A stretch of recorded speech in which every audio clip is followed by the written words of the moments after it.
Assalamualaikum warahmatullahi wabarakatuh. Kembali lagi di channel YouTube saya Mubarak Coffee ya. Jadi di sini kita akan membahas lanjutan dari pembahasan kita sebelumnya, yaitu tentang kualitas ya.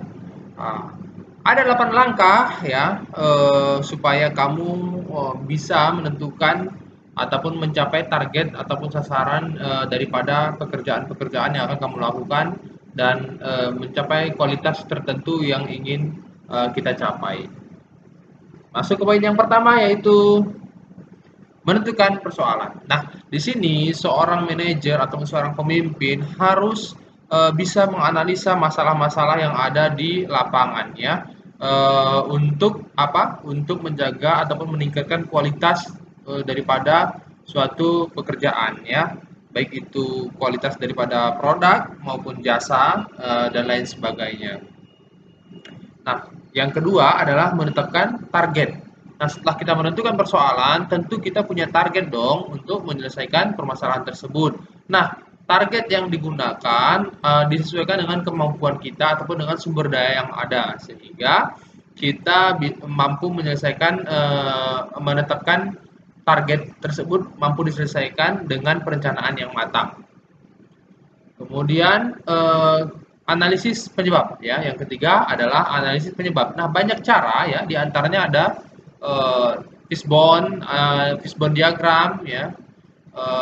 Dan em, mungkin bisa 5M ya, di bahasa Indonesia kan mengapa mengapa mengapa gitu ya, untuk menentukan root cause ataupun eh, inti daripada permasalahan itu ya, ataupun menentukan akar masalahnya apa sih gitu. Nah, kemudian kita bisa menggunakan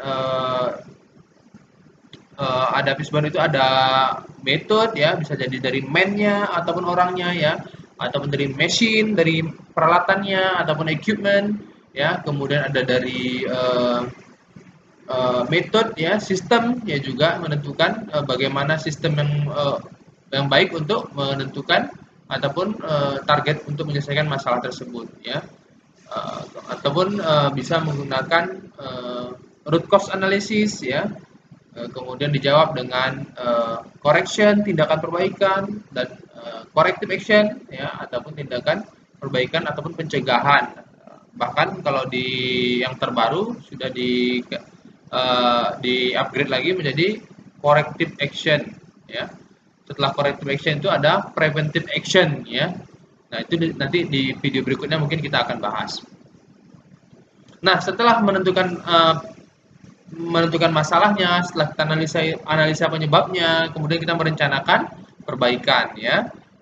Kita merencanakan perbaikan dengan tim ya, strategi apa yang kita gunakan ya, kemudian apa yang harus kita lakukan dan kapan harus kita lakukan, bagaimana tahapannya itu harus dibahas dengan seksama sehingga rencana kita itu bisa terlaksana dengan sebaik mungkin ya.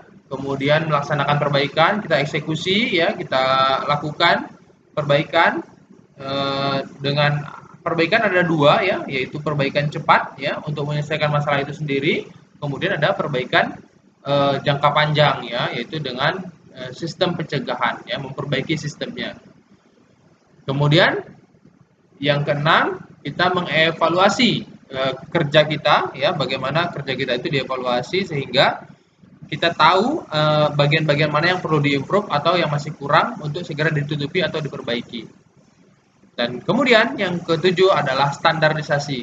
Standarisasi itu bisa didokumentasikan kawan-kawan ya. Standarnya itu adalah bisa dikatakan kalau di perusahaan itu SOP ya, bagaimana mengerjakannya, kapan dikerjakannya, berapa ukurannya, apa peralatannya, bagaimana cara melakukannya, apa tahapan-tahapannya itu distandarkan. Di mana? Di dokumen. Nah, ternyata dokumen sangat diperlukan untuk menstandarkan pekerjaan kita ya. Itu disebut dengan standarisasi. Kemudian what's next, rencana berikutnya ya, improvement ya.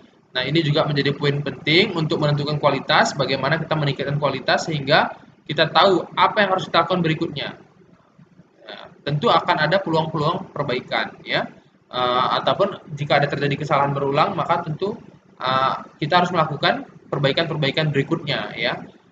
Dan itu terus berputar sehingga apa? Kita bisa sustainable di dalam mempertahankan kualitas.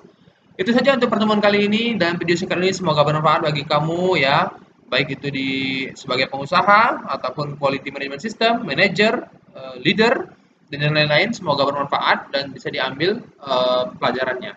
Thank you, see you. Assalamualaikum warahmatullahi wabarakatuh.